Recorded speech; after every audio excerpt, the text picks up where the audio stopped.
Kemudian juga, oh wanitanya yang kaya memang dia hartawan. Ya hartanya dia, bukan harta kamu.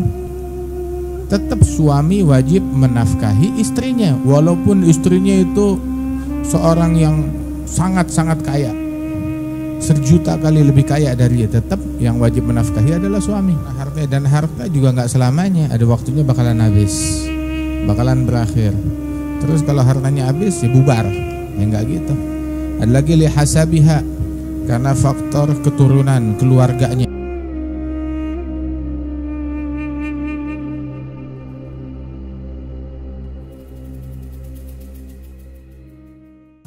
Wanita tuh biasanya dinikahi, motivasi menikah dengan wanita tuh biasanya karena 4 hal.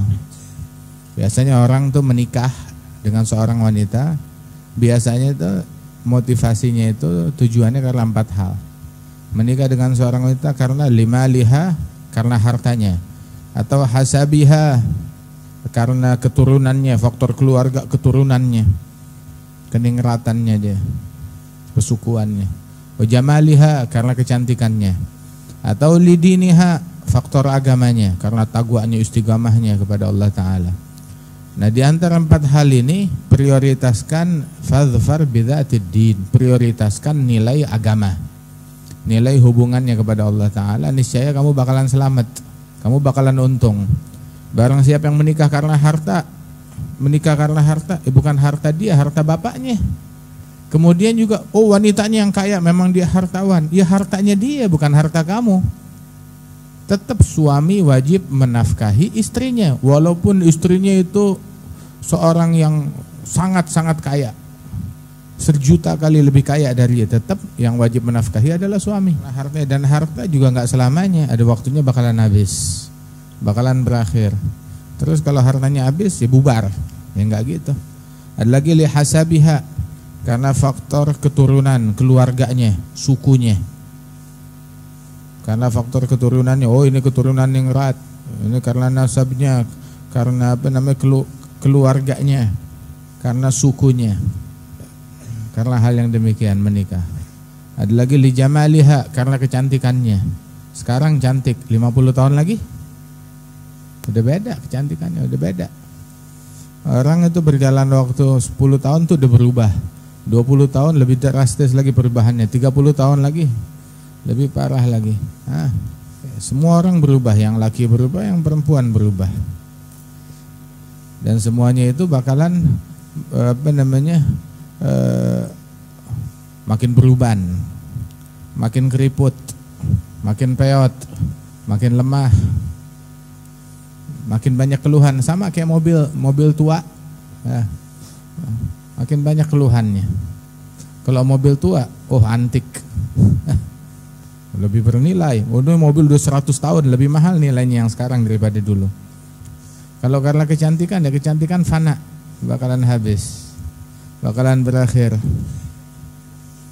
Itu katanya Imam Al-Haddad, ada tilkal qubur wa qad saru bihari maman ba'da ad-dukhamati fil ajsami was-simani ba'da tashahi wa akli at-tayyibati ghadan ya'kuluhum ad-dud tahta turbi wal labini.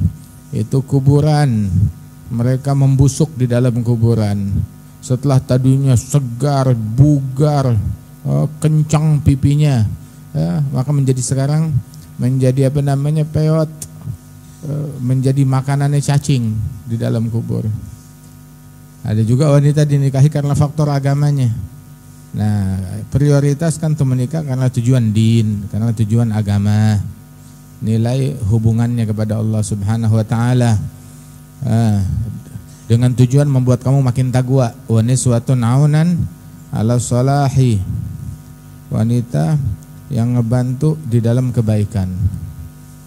Yang tadinya males-malesan sholat jamaah, begitu menikah makin rajin sholat jamaah. Begitu nikah, ya tetap aja nggak rajin sholat jamaah. Terus lu apa gunanya menikah? Apa gunanya menikah? Kalau jadi malas sholat, apa gunanya menikah? Dulu rajin sholat, begitu nikah jadi nggak rajin sholat. Ya bini lu bawa sial, suami lu bawa sial, yang kayak begitu. Waliyadzubillah min dzalik. Ya harusnya makin rajin sholat jamaahnya. Nanti mau tahu Itu kan firman Allah Ta'ala, apa namanya, kata Nabi, ma taraktu ba'di fitnah adhar al-rijal min nisa'i nama amwalukum wa auladukum fitnah, ujian, bencana. Nah ini kalau nggak bisa bikin makin takwa, makin istiqamah, makin komitmen dalam menjalankan hubungan kepada Allah, terus isyil faedah. Apa gunanya ente nikah? Apa gunanya ente nikah? Oh sekedar apa namanya, pelampiasan syahwat. Khalas. Kamal hayawan, kayak binatang. Waliyadzubillah min dzalik. Menikah mencegah dia dari yang haram. Kalau dengan menikah nggak mencegah dia dari yang haram, terus menikah membuat dia makin semangat ngejalanin yang wajib, makin taat kepada Allah Ta'ala. Ya kan tujuannya pernikahan itu adalah gadis takmala syatr dinih, penyempurnaan setengah dari agamanya. Kalau enggak membuat dia menyempurnakan setengah agamanya, isyil faedah. Apa gunanya?